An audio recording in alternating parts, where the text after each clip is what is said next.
Our channel. ఈరోజు నేను skin light and skin shine creams యొక్క సైడ్ ఎఫెక్ట్స్ నుంచి ఎలా బయటపడాలి, హోమ్ రెమెడీస్తో ఎలా సైడ్ ఎఫెక్ట్స్ రాకుండా చేసుకోవాలనేది నేను ఈ వీడియోలో క్లియర్గా చెప్తున్నానండి.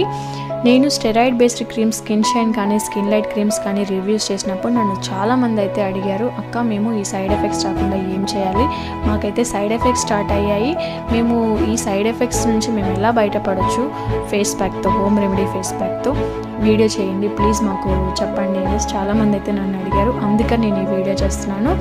మీకు ఎవరికైతే ఈ ఇన్ఫర్మేషన్ అవసరం అవుతుందో, ఎవరికైతే యూజ్ అవుతుందో వాళ్ళు మాత్రమే ఈ వీడియో చేయండి. మాకు అవసరం లేదనుకున్న వాళ్ళు స్కిప్ చేయొచ్చు. ఫస్ట్ వచ్చేసి ఈ క్రీమ్ యూజ్ చేస్తున్న వాళ్ళు ఎవరైతే ఉన్నారో డాక్టర్ ప్రిస్క్రైబ్ చేస్తేనే యూజ్ చేయాలని ఇంతకుముందు కూడా చెప్పాను. సో ఇప్పుడు చెప్తున్నాను, మీకు 2 months ఆర్ 1 month డాక్టర్ చెప్తారు. డాక్టర్ చెప్పిన తర్వాత మీరు ఇమీడియట్గా అయితే స్టాప్ చేయాల్సి ఉంటుంది 2 months తర్వాత. అలానే ఫెయిర్ అవుతున్నాం కదా, బాగా అవుతున్నాం కదా